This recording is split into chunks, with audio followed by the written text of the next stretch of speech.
extra, but in a related topic, another day, another platform has decided to leave the UK because of the Online Safety Act. And what we're talking about here in many ways is related to freedom of speech and the ability to make your own decisions and these kinds of things. Now, in this case, it is an organization called, or a company called Janitor AI, which very few will be sad to see them gone, perhaps, but it's the principle which is of importance here.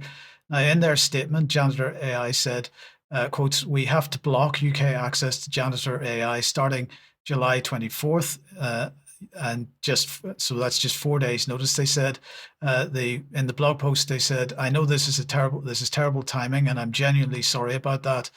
We've been trying to wrap our heads around the UK Online Safety Act, and honestly, I completely botched understanding what this thing actually requires.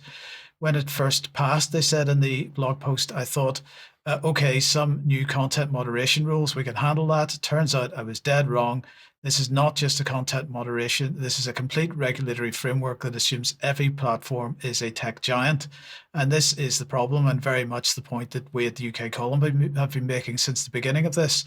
Now, in the blog post, they go on to say that the requirements are insane.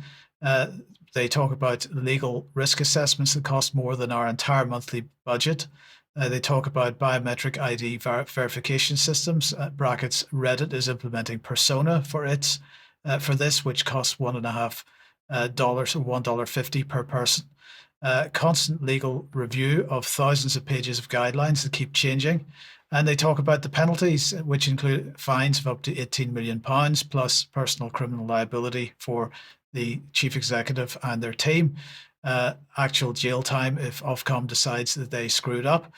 Well, the Janitor AI statement mentioned that Reddit will be using Persona for age verification. Now, they say that this is Persona. They say at Persona, we're humanizing online identity by helping companies verify that their users are who they say they are. Now, this is really ironic because there's literally zero information about the Persona team or its board on their website. And bearing in mind that collecting data is all about what their company is all about. So they're collecting highly sensitive personal information, ostensibly for know your customer purposes. And their privacy policies and disclosures provide exactly no information about limitations and how data that they collect is kept. So, it's pretty ironic that they refuse to comment on who they are. But in the meantime, then Ofcom has published its guidelines for yet another layer of compliance administration, which every platform will have to carry out. And that's transparency reports. Now, this requirement will apply to all categorized services. So larger companies, or at least companies with more than 3 million UK users. Now, this might seem like a great thing. Platforms will have to publish reports detailing how they've kept children safe. But this is, again, cover for censorship, as the fact checkers are well aware of, because they're begging to be part of the regime. They demand to be given access to data related to so-called misinformation so that that data becomes part of the transparency reporting.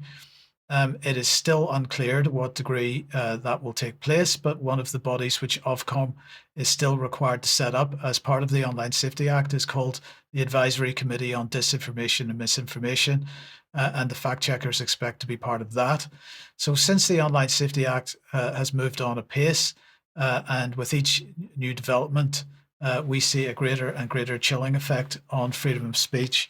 Now, I'll just end by pointing out this Repeal the Online Safety Act petition, which has around 30,000 signatures, including mine. Now, I would urge everyone, no matter what we might think about petitions, to sign it, because as just make the point yet again, who is silent is taken to agree, and so on. So it doesn't really matter what we think about the effectiveness of these things. We should be taking, in my opinion at least, every opportunity to make our opinions known. Quite right. Yeah, absolutely. Sandy, let's welcome you back to the program, and